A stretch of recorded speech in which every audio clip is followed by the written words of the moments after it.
Well, hello, everybody. Good morning. My name's Kevin Cornwell, and I'm excited to be here. This is my ideal. I'm in my element. I have a captive audience. Going over a topic I enjoy talking about, and I found out this morning I have a whiteboard. So I am going to force using the whiteboard because I like to draw. So we'll see some of that this morning. Our topic for the next 50 minutes or so is information security update. So if you weren't aware of it, colleges and universities are a highly regulated IT environment these days. It may not be as rigorous as financial institutions, but when it comes to quantity, you certainly are comparable even to banks and financial institutions. So there's a lot, and I think this has a lot to do with colleges and universities. You have your hands in a lot of areas. This is what it takes to train new people to go out into the workforce, and because you have so many types of data and you work with different types of grants, you know, by nature, fortunately, unfortunately, have IT regulatory requirements as baggage that's going along with those things. So if we look at the IT regulatory landscape over the last several years for higher ed, it kind of, I'll say, started back in 2015 when the FSA put out a Dear Colleague letter saying, student loans makes you a loaning institution. And so therefore, the Graham-Leach-Bliley Act is applicable to student financial aid. Now, it wasn't until 2019 that those requirements made it into the compliance supplement. So that means, and I think you're going to see this, there's a pattern of government moves slowly. So as the IT regulations change, and they have changed this year, and that's one of the things we're going to talk about. Actually, some new ones will be effective in about 2 weeks.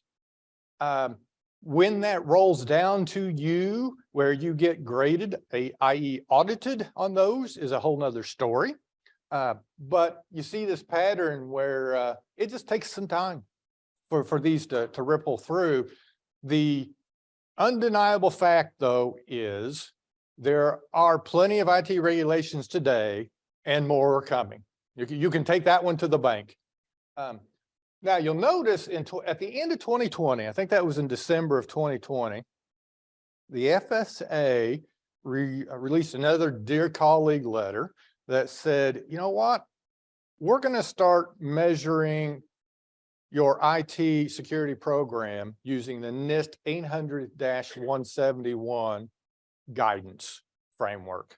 Now, there are 110 controls in that in NIST 800-171, so that is significantly more than higher ed's being audited on today.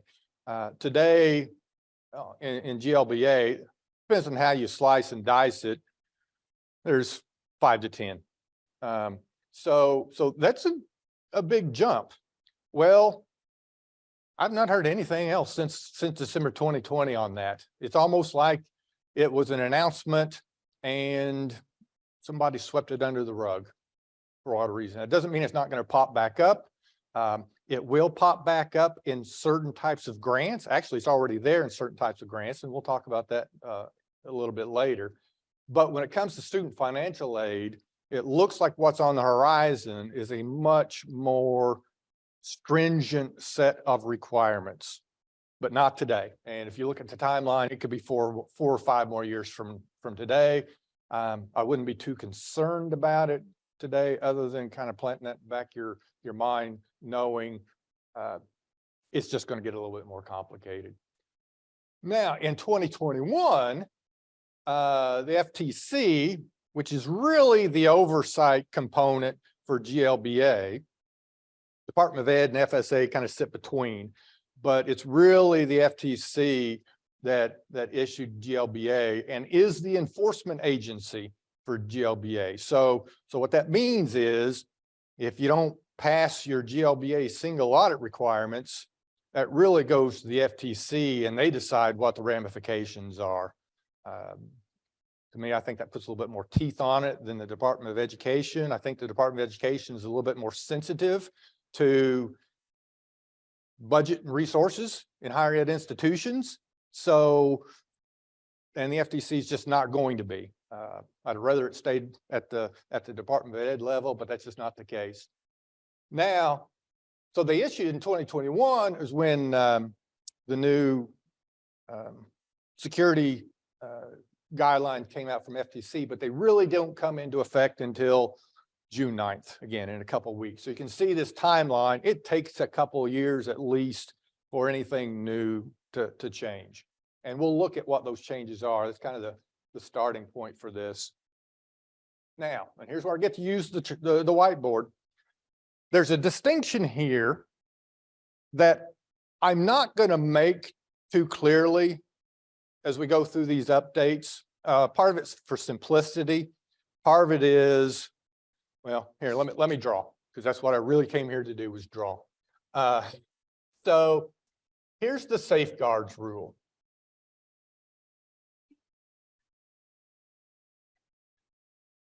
Yep. Am I good left, right? Okay. There we go. Okay. Now, if you ask me to write legibly, I'm helpless. So here, safe guards rule. All right, and as you'll see, there's 1, 2, 3, 4, 5, 6, 7, and it keeps going a little bit more. Now, here's the compliance supplement. Oops, bigger letters, all uppercase.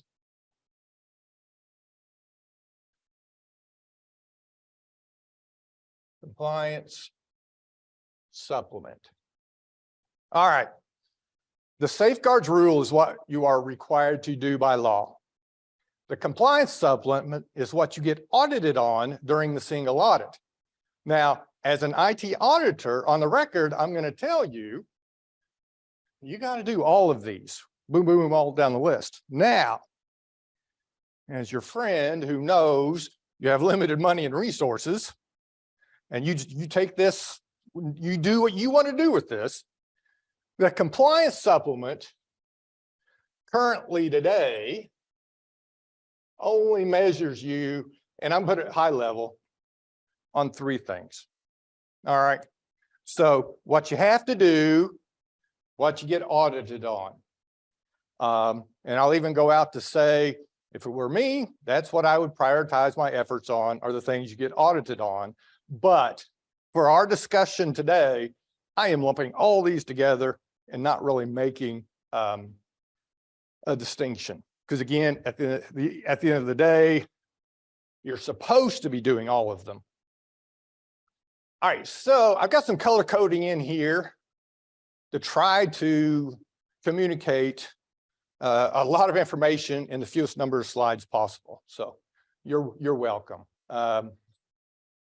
What you'll see on your left is, if it's a green update button, that means I'll say the safeguards rule existing today has just, the wording's been updated. So it's something you were already required to do, but now they've tweaked it in some form or fashion. Now, if it's got the yellow new starburst, that means it's an entirely new item in the safeguards rule. And so instead of it being maybe an incremental change, you've got a new change, just put it that way. So the first one's kind of interesting, and this is where you've got to designate a qualified individual, or a QI, as the regulation calls it. The difference between that and the way it was before was it stated designate an employee or employees to be your security program coordinator. And often when I'd have discussions, I'd let people know you can have an IT steering committee, and it will satisfy the need for that requirement. And it, honestly, it's a good way to do it. Helps bring in representation from various areas on the university or campus. Well, nope, they want one head to roll.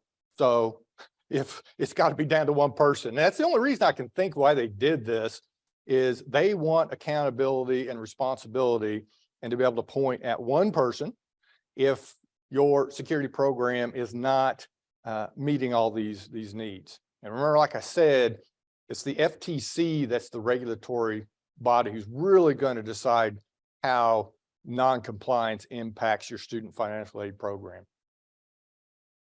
Now, the next one is to base your information security program on a written risk assessment. So having a written risk assessment, if there's any questions on what that is, let me know, was in the safeguard rule before, but there was not really a line connecting the risk assessment to anything else. It just said, have a risk assessment. And so it was fully compliant to have a risk assessment that had, I'll say, these these 3 or 4 items on it, and saying, we're measuring our risk in these 3 or 4 areas. And again, it's a very narrow focused risk assessment, but it checks the box. Well, now the entire information security program has to be built based on the risk assessment, which means, and here's where you can save yourself some time. If you base your risk assessment on an approved cybersecurity framework, you're going to nail this one. You're going to get an A on this one. And if you remember what I said earlier, NIST 800-171 is coming. So the best course of action is to adopt NIST 800-171 as your cybersecurity framework, do a risk assessment based on that framework. And not only are you going to have I'll say a robust information security program that covers all the right bases, but you're going to be ready when that particular requirement finally comes to be a law, a regulation. Now you see the third one, and this is one that's just a kind of a best practice, and that we recommend anyway, but it wasn't written, so it wasn't exactly, didn't have to be performed on any frequency, just as long as you had one. But now there is a specified update frequency in there. What is that? Obviously, it's a little vague. Anytime you have the word periodic, well, as an auditor, anytime we see the word periodic in a policy, we say, no, let's put a date or a time frame in there. But the law isn't, it's vague. You probably want to do it annually. You will not go wrong doing it annually, or if there's a significant change to your environment. But regardless, they at least put in there that you can't do it once and set it on the shelf. That's really the objective of this. And then on the fourth one, in the risk assessment, it was already a requirement to attach safeguards to each risk so that you could get kind of a mitigated control level, which then you could determine if it brought it down low enough to accept or not. And if it didn't, then there was some kind of action plan. Okay, we will do this to mitigate risk even further. Well, now, and that phrase in green on that fourth item is throughout the new safeguards rule: regularly test or monitor effectiveness of key controls. What does that mean? It means audit. So, but it doesn't say that has to be done by an external party necessarily. That's one option. If you've got an internal audit department with some IT experience, there's no reason why they couldn't do this. Actually, your vulnerability scanning and penetration testing is a piece of this. It's not the entire piece. If you have a SIM in place and you've got a good process for how alerts are sent out and monitoring those alerts, that's a piece of this. So you can build this case for this multiple ways, but somehow there's got to be auditing and reviewing and monitoring of key controls. And again, I gave you 3 examples, and it's probably using all 3 of those in some capacity where appropriate. That's probably the biggest change I'd say in here is those controls have to be hammered on somehow to make sure that they're designed and operating effectively. Okay, so now this slide's all new. The first one's really just stating that safeguards need to cover a certain number of control categories. And I'm not going to list those all. If you're not an IT person, you probably don't care to that level of technical detail anyway. But let me come back, and I keep making this case. If you use the right cybersecurity framework, it's going to cover all those, i.e. NIST 800-171. All right. Don't want to sound like a broken record, but if you're college or university, you just want to do that. There's no good reason to choose any other framework. Then regularly test and monitor effectiveness of safeguards. So again, we see it multiple times. This is a redundant phrase in the new safeguards rule.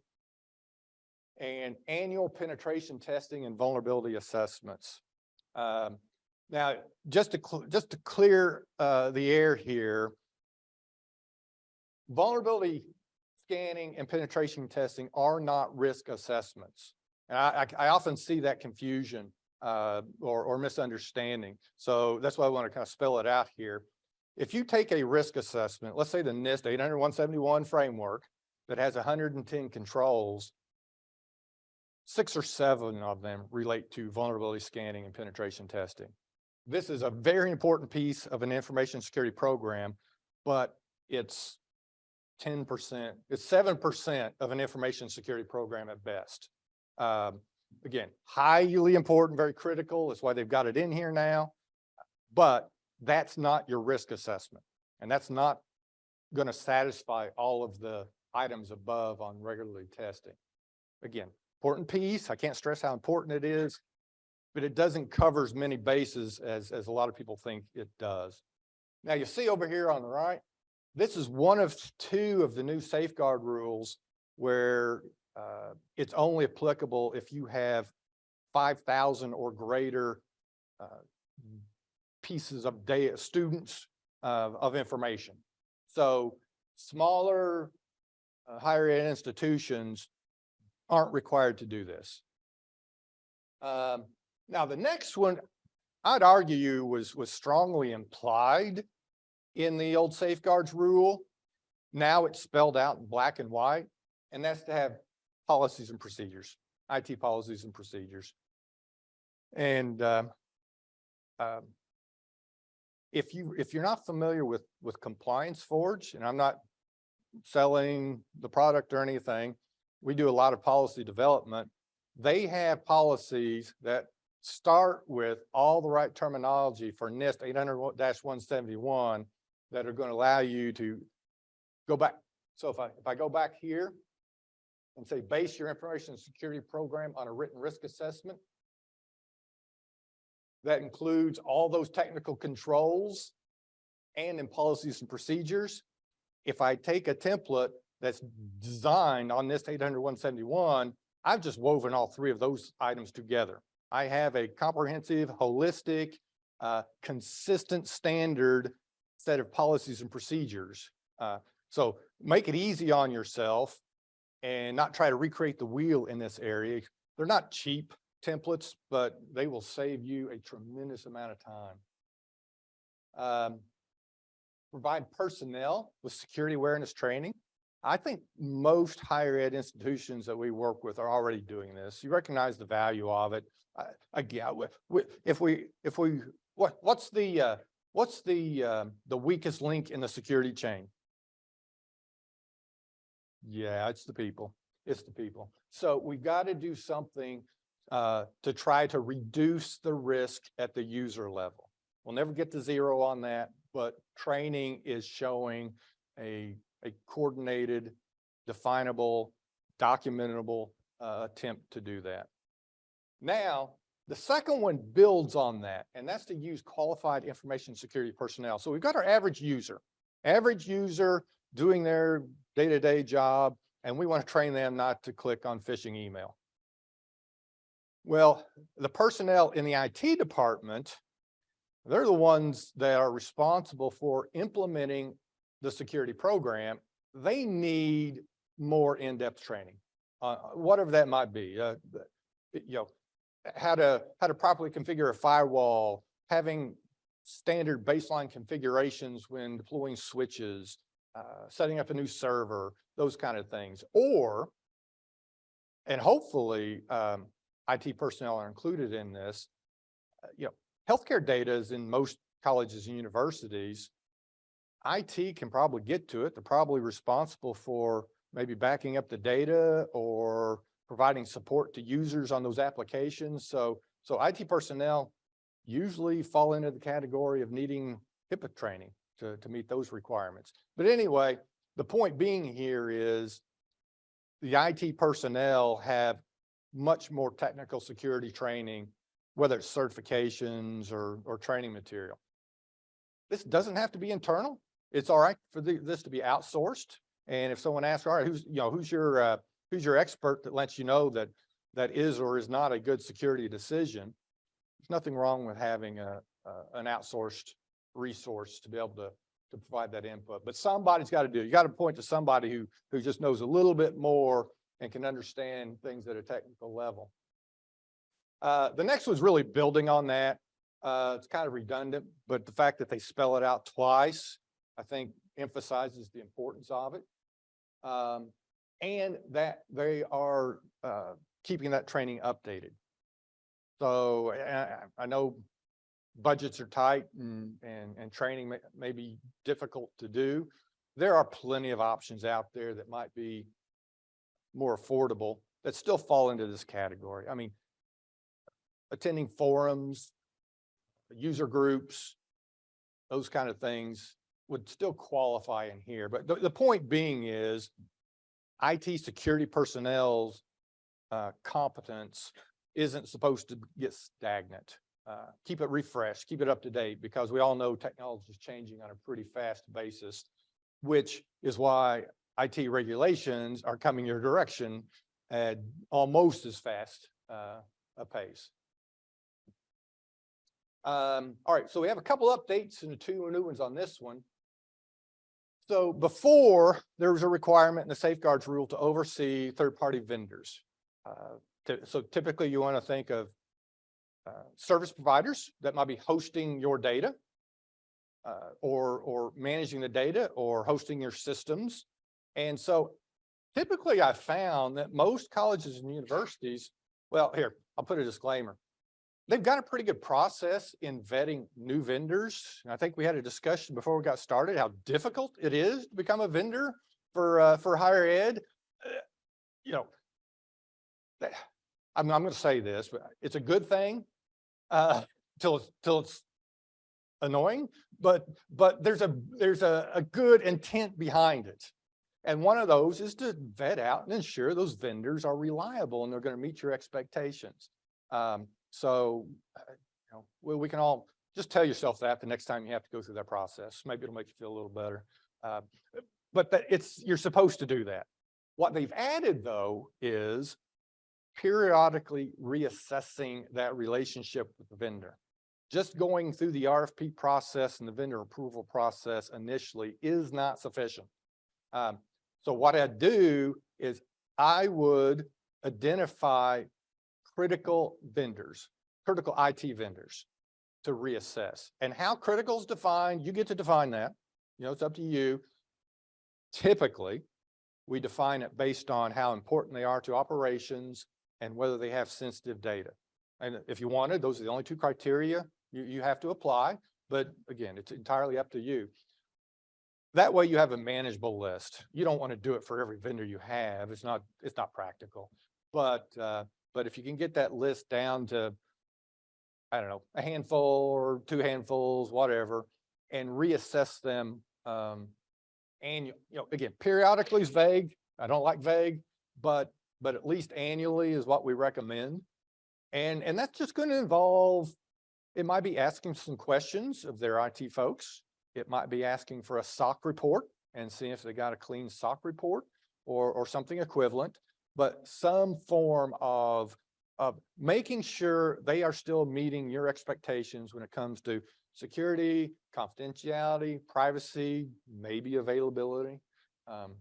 And anyway, and that's important. That's an area we've been harping on, not just higher ed. I mean, this is just a good business practice. Evaluate and adjust the security program based on risk assessments. So those risk assessments have to be updated periodically. I'm going to say annually. And what they're going to find out is there's probably, and let's say you use the NIST 800-171 again, out of those 110 controls, let's say 75 of them you've got down to a low risk because you have good controls in place. And there's another 25 that are a mix of moderate and high risks because, just haven't been able to spend time and resources in those areas. For those remaining 35, then there's supposed to be another piece of information in this risk assessment that says, all right, this is what I plan to do to try to mitigate this risk further. That's that one, is evaluating or adjusting the information security program based on the risk assessment. And again, if you can't do it this year, that's not a ding. I'm going to do this, but again, there's 35 and they have various costs and time associated with them. It's like, all right, we can do this in the next 12 months, this in the next 24, and this next 34 or 36 months. So that's okay. You don't have to come clean and do everything all at once. That's usually not very practical to begin with.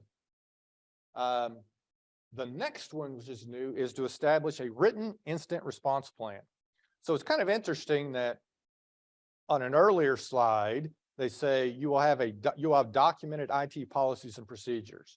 So that makes this one redundant, really, because anybody who's put together IT policies recognizes that an IRP is really a foundational basic policy. It's one of the top 5 you ought to have in place if you had to start from scratch. So, but they're spelling it out.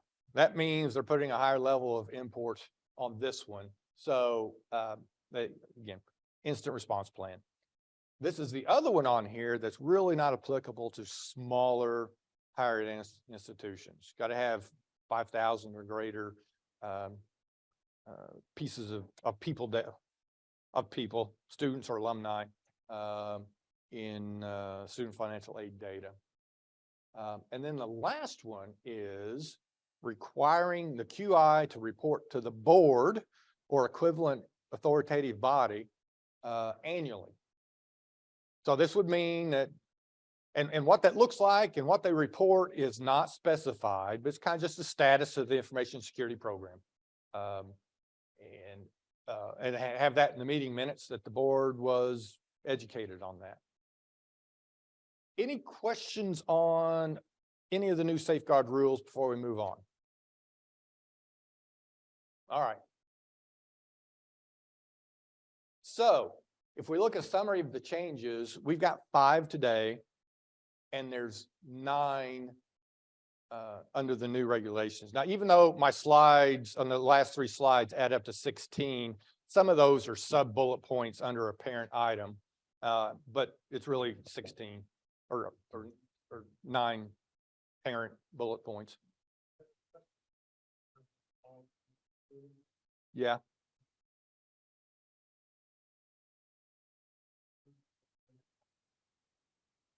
Unnecessarily staying over the 5,000 student rule. Gotcha. There are no data retention. Will you repeat the question? All right, repeat the question. So the question is, if you're near that 5,000 threshold and want to try to stay under, are there any guidelines on purging the data to keep under that? The answer is no. There's no guidelines. However, if you can do that, then it's, I would suggest doing that. Trying to delete data in higher ed is a battle that's not a hill I would die on, because I think I would die on it every day, every time. But if you can manage to do that, then yeah, more power to you. You can stay under that 5,000. Now, the reality is, if you look at the two areas where this applies to, if you're doing it to try to not have a document, an instant response plan, that's not really, that's not a good reason to avoid that one. It'd be much easier to do this plan than it would be to purge data.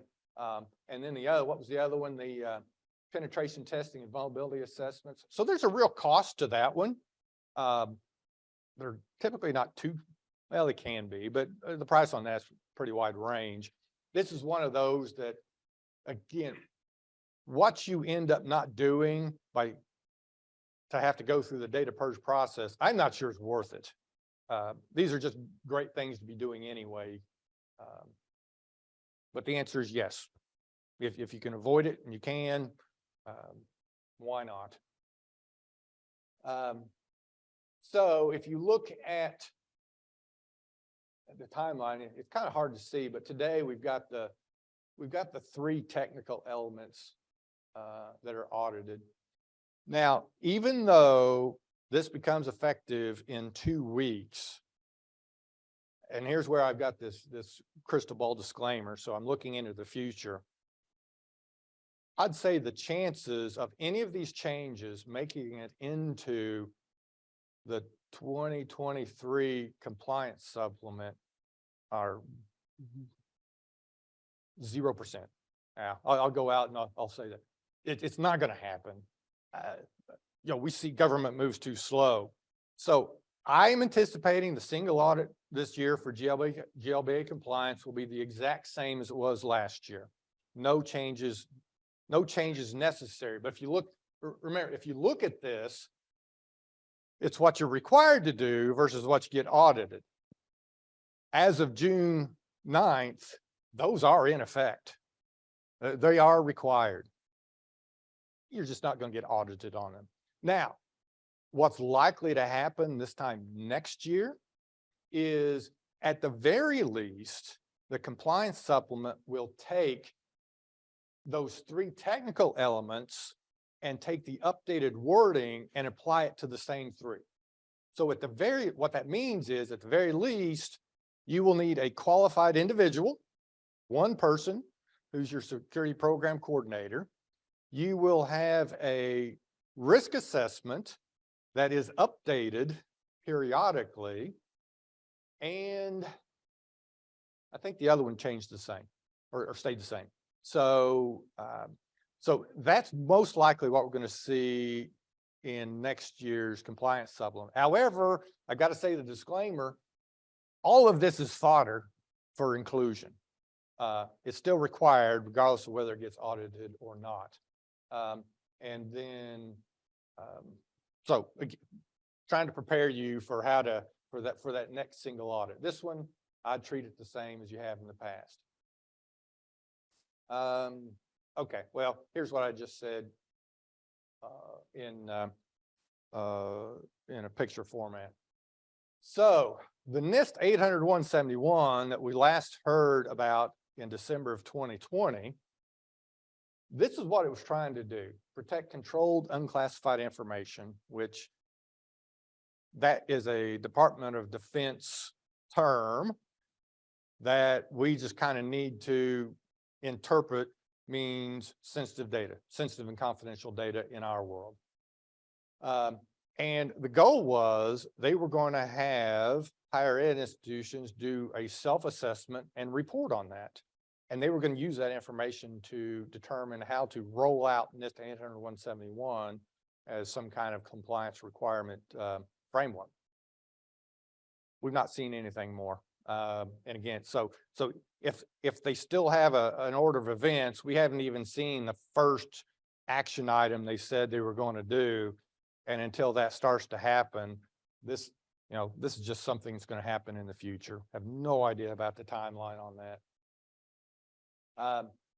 So if you compare NIST 800-171 to current GLBA requirements, this graphic kind of gives you an idea of scale. GLBA, again, depending on how you slice and dice, it has 6 or 7 different requirements, and NIST 800-171's got 110. Most of what's in GLBA overlaps. So it's not like you have to recreate the wheel. I think the only thing that doesn't overlap is that qualified individual requirement. You won't find that in NIST, only in GLBA. So we don't know when those 110 are going to happen, sometime in the future. Even if it does happen, if we look at how they rolled out or have been rolling out GLBA, they haven't done it all at once. So again, here's where I think it's beneficial having Department of Ed between us and the FTC, is that Department of Ed is more understanding. And so I highly doubt, based on past history, that they're going to drop all 110 controls on us and say, do it. It will probably be some subset, and then another subset, you know, a year later or a couple of years later. So I don't believe we've got to prepare for all 110 all of a sudden and surprising us.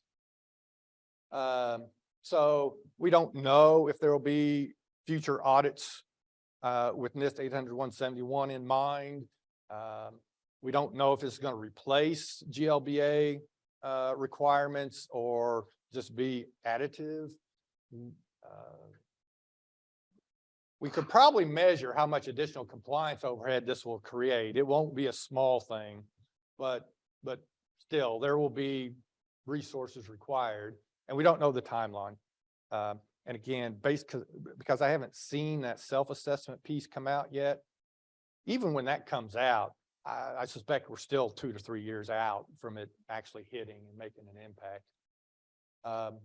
And I just wanted to kind of give you an overview, and Julia, thanks for this. She made this look so much better than what I had. NIST 800-171 covers a lot of areas. So just from this slide and the next one, don't worry about the numbers or anything. Just kind of get an impression of volume. That's really what I want to communicate here. There's a lot to it. It will get complicated when that eventually hits. Here's kind of a risk assessment. We do most risk assessments in a matrix. It's easy to update and view and see scores and high, moderates, and lows. Now, one thing, any questions on GLBA before I move on? All right, so this comes back to when I mentioned that higher education is a very regulated industry in the IT area. So what you can see here is, here's what we typically see in higher ed institutions of IT compliance requirements. Now, I've got Kentucky House Bill up there, but this state's got its own privacy and data breach requirements. So I'll just change that to state data breach requirements. That I think we finally got to where all states have one. There were a couple of holdouts up to a few years ago. But FERPA, GLBA, CMMC, PCI, HIPAA. CMMC is Department of Defense. So if you have any grants with the Department of Defense, you will be required to be CMMC certified to be able to receive any of those grants in the future. And we talk more about that, but I'm going to say most higher ed institutions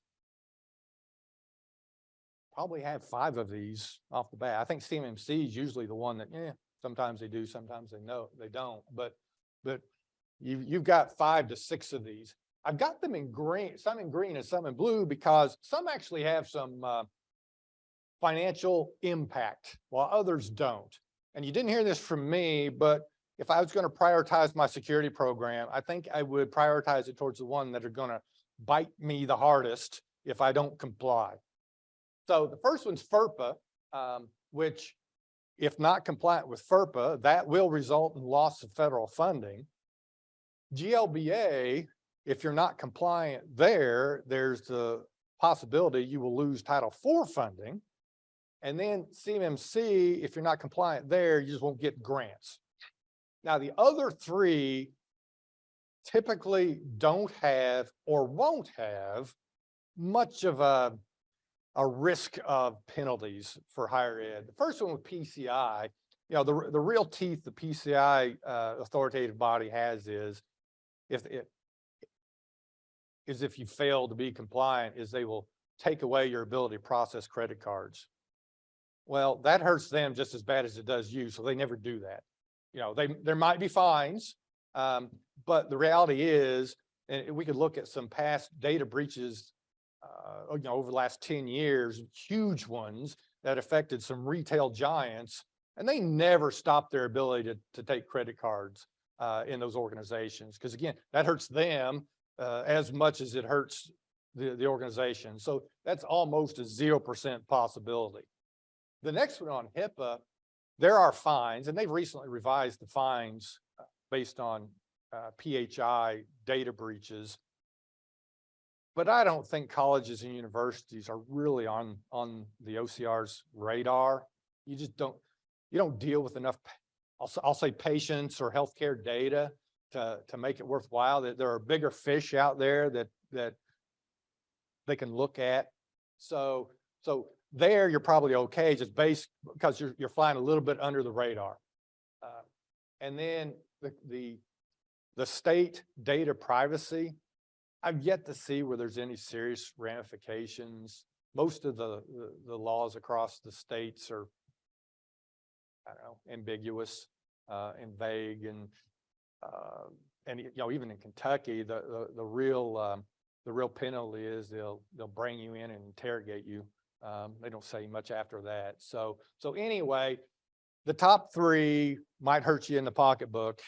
The bottom three are very unlikely to be the case. So again, we got to be compliant, but we only have so much time and resources. So this might be the order of things I'd make sure my security program was looking at. I'm going to go through these fairly fast because there's a topic at the end that I really want to cover.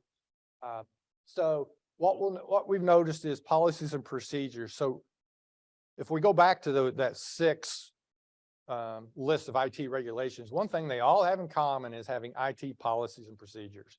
There is no way to get around not having well-documented IT policies and procedures, no matter what regulation you have. So that's kind of a foundational thing to have and to make sure your security program includes. This is a list, and it's in the slide deck. I'm not going to go through each one of these. These are just, I'll say, standard policies that we see. I honestly would not have this many separate policies. For example, I would probably have an information security policy, and most of these would just be sections in that policy. That way it's easier to review and update on whatever your update frequency is. But these are the main areas that ought to be covered or addressed in IT policies and procedures. One thing that's important, and this is where an information security program depends on and relies on not just the IT department. So, you know, we've been in numerous projects with higher ed where starting point one was, what data do you have? Where is it? And the truth is, IT rarely knows that full list. They can't. I mean, it's so easy to pop up an instance online of some kind of solution or tool that captures data and start rolling with it. So anyway, that's why it takes kind of a campus-wide effort to identify these applications. But if you don't know what data you have or where it is, it makes it really hard to protect it and make sure you're compliant. Talk about CUI. This is part of what would be included in the interview process. A little more. Okay, here's what I really wanted to talk about. Make sure we spend at least a few minutes on it, and that's artificial intelligence, which again, if you've been watching the headlines, that's catching everybody's attention. And I think the headlines that are predicting a Terminator event are the ones that are most popular. And again, is there a risk with AI? Absolutely. Are we going to end up with a Terminator scenario? No, that's science fiction. Can it happen? I'm not going to scratch that completely off the list. Can bad things happen because of AI going wrong? Yes, but I don't think robots shooting us with machine guns is the risk we need to worry about. Now, if you look at AI has been around for a long time. A lot of things fall under the AI category. When you enter a Google search, that is AI in the background laying out hits. The predictive typing in Microsoft Word is AI. And I'm telling you, I just got the latest version at work on it, and it is amazing. I don't know if it already picked up on my type, documentation, idiosyncrasies or what, but it is really good and I love it.